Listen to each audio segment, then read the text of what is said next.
Hello மக்களே, நான் தான் உங்க டாக்டர் ஜெரோசன். வெல்கம் டு பல்லு புடுங்கி பாட்காஸ்ட் எபிசோட் நம்பர் 5. இன்னைக்கு நம்ம பார்க்க போற டாபிக் என்ன அப்படின்னு பாத்தீங்கன்னா, கண்ணுக்கும் பல்லுக்கும் இருக்கிற கனெக்ஷன் பத்தி தான். ஜஸ்ட் மேல் பல் எடுத்தா கண் பார்வை போயிடும் அப்படின்னு சொல்லி நிறைய தாத்தா பாட்டிங்க சொல்றதை கேள்விப்பட்டிருப்போம். அதுக்கு பின்னாடி இருக்கிற கான்செப்ட் என்ன, ஏன் அந்த மாதிரி சொல்றாங்க, உண்மையிலே கண் பார்வை போகுமா அப்படிங்கறத ரொம்ப டீடைல்டா இந்த பாட்காஸ்ட்ல பார்க்கலாம். வாங்க பாட்காஸ்ட்குள்ள போகலாம். Welcome to this episode. So இப்போ டைரக்டா செக்மெண்ட் 1க்கு போயிடலாம். ஃபர்ஸ்ட் நம்ம ஆரம்பிக்கிறதே ஒரு எலக்ட்ரீஷியன் லாஜிக் வச்சு நம்ம ஆரம்பிக்கலாம். ஓகேவா? ஃபார் எக்ஸாம்பிள், நீங்க வந்து உங்க வீட்ல பெட்ரூம்ல லைட் போட்டுறீங்கன்னு வச்சுக்கோங்க. பெட்ரூம்ல இருக்கிற லைட் எரியும். அதை விட்டுட்டு பெட்ரூம்ல லைட் போட்டா கிச்சன்ல இருக்க லைட் எரியாது. பிகாஸ் ரெண்டுக்கும் தனித்தனி கனெக்ஷன் இருக்கும். அதே மாதிரிதான் நம்ம கண்ணுக்கு இருக்கிற நர்வ் கனெக்ஷனும் பல்லுக்கு இருக்கிற நர்வ் கனெக்ஷனும் வேற வேற. நர்வ் கனெக்ஷன் எப்படி இருக்குன்னா, அதாவது ரெண்டாவது நர்வ் ஆப்டிக் நர்வ் பாத்தீங்கன்னா உங்க பார்வைக்கு சம்பந்தப்பட்ட நர்வ். அஞ்சாவது நர்வ் ட்ரைஜெமினல் நர்வ் அப்படின்னு சொல்லுவாங்க.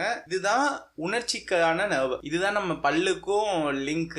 சோ இது ரெண்டும் வேற வேற கனெக்ஷன். இப்போ உங்களுக்கு பல் எடுக்கிறதுனால கண் பார்வை போகுமா அப்படின்னு கேட்டீங்கன்னா இதுலயே உங்களுக்கு ஆன்சர் தெரிஞ்சிருக்கும். பட் நம்ம இன்னும் கொஞ்சம் டீடைல்டா இந்த பாட்காஸ்ட்ல பார்க்கலாம். அடுத்து நம்ம என்ன பார்க்க போறோம் அப்படின்னா, the ரியல் டேஞ்சர் என்ன அப்படின்னு சொல்லி பார்க்கலாம். அதாவது ஒரு ப்ராப்ளம் இருக்கு, எப்போ பல்லுல இருக்கிற ப்ராப்ளம் கண்ணுக்கு டிரான்ஸ்போர்ட் ஆகுது அப்படின்னு சொல்லி பார்க்கலாம். இப்போ வந்து பல்லுல ரொம்ப நாள் சொத்தை வந்து வலி வருது, நீங்க கண்டுக்காம விடுறீங்க. வலிக்கிறப்போ மாத்திரை சாப்பிட்டு அப்படியே விடுறீங்க. கொஞ்சம் கொஞ்சமா பசு சேருது. ஃபர்ஸ்ட் லைட்டா கொஞ்சோண்டி ஒரு வீக்கம் இருக்கும், அதுக்கப்புறம் கொஞ்சம் அதிகமா ஸ்ப்ரெட் ஆகும். அப்படியே கொஞ்சம் கொஞ்சமா சீல் முத்தி முத்தி முத்தி போய் நம்ம கண்ணு இருக்கு பாத்தீங்களா, அதுக்கு கீழே வீக்கம் மாதிரி உண்டு பண்ணும். அது எப்போ இந்த வலியை நம்ம பொருட்படுத்தாம அந்த வலி வந்து ஸ்ப்ரெட் ஆகி மேல வரைக்கும் போகும் பாத்தீங்களா. மேல வரைக்கும் போச்சுன்னா அது வந்து உங்களுக்கு கண்ணுக்கு நர்வ் போகுது பாத்தீங்களா, அந்த நர்வை சம்டைம்ஸ் கம்ப்ரஸ் பண்ணும். உங்களுக்கு சொத்தப்பல் வந்து அதை நீங்க ரூட் கேனல் ட்ரீட்மெண்ட் இல்லைன்னா அதை எக்ஸ்ட்ராக்ஷன் பண்ணாம விட்டுட்டு இப்போ அந்த சீல் கொஞ்சம் கொஞ்சமா மூவ் ஆகி அதுக்கப்புறம் அங்க போய் நர்வை கம்ப்ரஸ் பண்ணி அந்த ரெண்டாவது நர்வ் ஆப்டிக் நர்வை கம்ப்ரஸ் பண்ணிச்சுன்னு வச்சுக்கோங்களேன், அப்போ உங்களுக்கு கண் பார்வை போகுமான்னு கேட்டீங்கன்னா போறதுக்கான வாய்ப்பு இருக்கு. பட்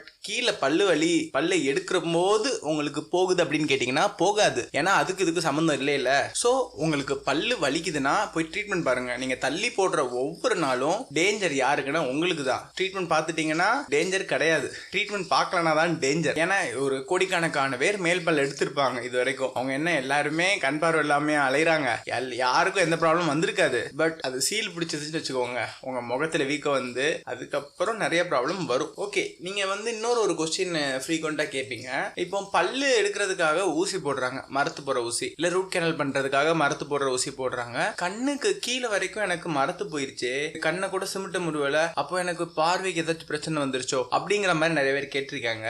பட் அப்படி கிடையாது. இப்போ நம்ம வந்து பல்லு எடுக்கிறதுக்காக அனஸ்தீசியா போடுறோம்ல, especially anterior incisor, upper anterior incisor, நம்ம அந்த பல்லுக்கு போடும்போது நல்ல அனஸ்தீசியா வந்து நல்லா நம்மளுக்கு ஐலிட் இருக்குல்ல அந்த ரீஜன் வரைக்கும் சம்டைம்ஸ் போகும். அப்படின்னா என்ன அர்த்தம்னா, உங்களோட அந்த லோக்கல் அனஸ்தீசியா டெம்பரவரியா அங்க மேல இருக்க ரீஜன் வரைக்கும் நல்லா ஸ்ப்ரெட் ஆகிருக்குன்னு அர்த்தம். இது வந்து குட் அண்ட் பாசிட்டிவ் சைன். 2 மணி நேரத்துல தெரிஞ்சிடும். அவ்வளவு தூரம் உங்களுக்கு நம்னஸ் இருக்குன்னா உங்களுக்கு ட்ரீட்மெண்ட் பார்க்குற டாக்டர் உங்களுக்கு வந்து நல்ல அனஸ்தீசியா கொடுத்துருக்காங்க அப்படின்னு சொல்லி நீங்க ரொம்ப ஹாப்பி ஆகணுமே தவிர, அதை விட்டுட்டு ஐயோ நம்மளுக்கு இங்க வரைக்கும் வந்துருச்சு அவ்வளவுதானா நம்ம லைஃப் போச்சு அப்படி அப்படின்னு பயந்து உங்க பிபி எல்லாம் அதிகமாக்கி அதுக்கப்புறம் தான் அதனால ஏற்படுற காம்ப்ளிகேஷன் தான் ரொம்ப காம்ப்ளிகேஷன். நீங்க வந்து ஸ்ட்ராங்கா இருக்குன்னு நினைச்சு சந்தோஷப்படுங்க.